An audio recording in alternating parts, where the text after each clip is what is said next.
Selamat pagi anak-anak hebat. Apa kabarnya hari ini? Semoga semuanya dalam keadaan sehat ya.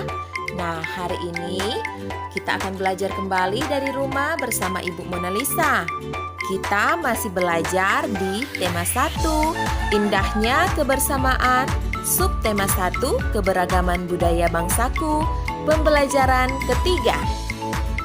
Di pertemuan sebelumnya, kita telah belajar mengenai bunyi.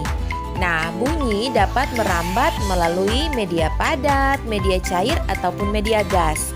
Hari ini, kita akan belajar kembali mengenai bunyi dan mencoba untuk mencari tahu tentang perambatan bunyi. Ayo mencoba! Kali ini, kita akan melakukan percobaan sederhana. Percobaan pertama, tujuannya untuk mengidentifikasi sifat bunyi yang merambat melalui udara atau gas ya. Nah, kita membutuhkan alat selang plastik. Panjangnya bisa 2 meter, bisa lebih ataupun bisa juga 1,5 meter ya.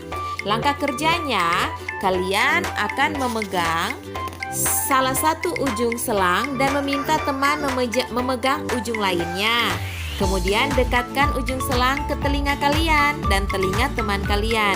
Minta temanmu berbicara melalui ujung selang yang ia pegang dan kalian akan mendengarkan kemudian mencatat apa yang ia sampaikan. Selanjutnya, percobaan kedua. Tujuannya untuk mengidentifikasi sifat bunyi yang merambat melalui benda padat. Kita membutuhkan alat dan bahan seperti gelas plastik 4 buah atau kalian juga bisa menggantinya dengan kaleng susu bekas, kemudian benang kasur atau biasa disebut juga benang katun, dan ketiga paku. Langkah kerjanya, yang pertama kalian akan membuat satu lubang kecil menggunakan ujung paku di tengah dasar gelas plastik ataupun dasar kaleng bekas. Yang kedua, potong tali kasur sepanjang 2-3 meter. Masukkan benang ke dalam gelas plastik melalui lubang kecil. Buatlah simpul agar tidak lepas.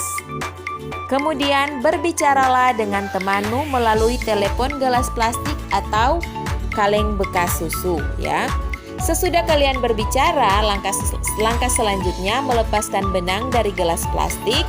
Berbicaralah dengan temanmu melalui telepon gelas plastik tanpa benang dengan suara yang tidak terlalu keras ya. Kemudian dengarkan dan catat apa yang ia sampaikan.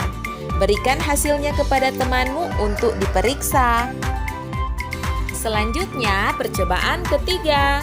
Tujuannya untuk mengidentifikasi sifat bunyi yang merambat melalui benda cair. Nah, kalian membutuhkan alat dan bahan seperti ember, air, batu, dan corong kecil ya. Langkah kerjanya, kalian akan mengisi ember dengan air hingga penuh. Kemudian masukkan corong ke dalam ember hingga bagian bawahnya terendam. Usahakan corong tidak menempel pada ember. Kemudian ketuklah salah satu sisi ember dengan menggunakan batu secara perlahan. Sementara itu dekatkan telingamu pada bagian atas corong.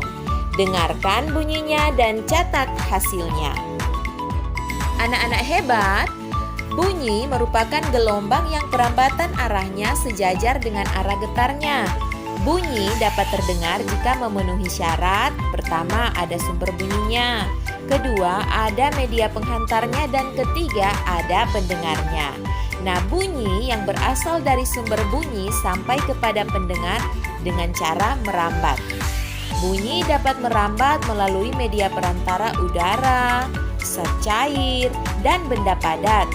Bunyi tidak dapat merambat tanpa adanya media perantara. Bunyi yang merambat melalui benda padat dan zat cair akan terdengar lebih jelas dibandingkan bunyi yang merambat melalui udara. Bagaimana anak-anak hebat? Menyenangkan telah mencoba melakukan percobaan perambatan bunyi kan? Nah, Ibu akan mengingatkan kembali mengenai bacaan siap menghadapi musim hujan. Masih ingat kan dengan bacaan tersebut? Bacaan ini terdiri dari 3 paragraf. Nah, paragraf selalu ditandai dengan baris yang baru. Setiap paragraf pasti memiliki ide pokoknya masing-masing atau gagasan pokok. Ibu ingatkan kembali ya, apa itu gagasan pokok? Gagasan pokok adalah ide utama yang dibahas dalam suatu bacaan, dapat berupa kalimat inti atau berupa pokok paragraf. Sedangkan gagasan pendukung adalah uraian atau tambahan informasi untuk gagasan pokok. Ayo kita identifikasi bersama gagasan pokok dan gagasan pendukung paragraf 1 ya. Paragraf pertama terdiri dari 4 kalimat. Kalimat pertama, musim hujan hampir tiba.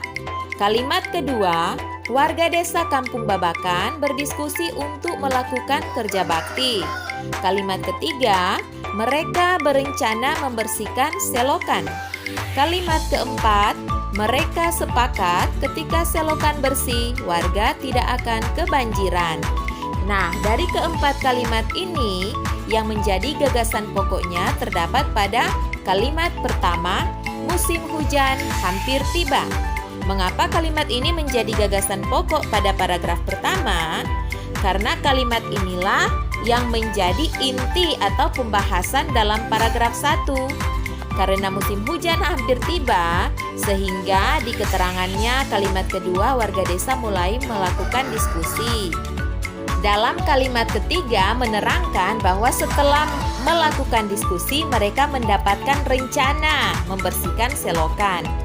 Dan terakhir di kalimat keempat menerangkan bahwa di dalam diskusi tersebut mereka akhirnya sepakat bahwa ketika selokan bersih maka mereka akan terhindar dari banjir. Anak-anak hebat, sampai di sini pembahasan materi kita untuk hari ini. Sampai jumpa di pembelajaran-pembelajaran selanjutnya ya. Dan akan ada tugas-tugas yang Ibu berikan untuk kalian kerjakan hari ini. Silakan dicek di grup belajar ya.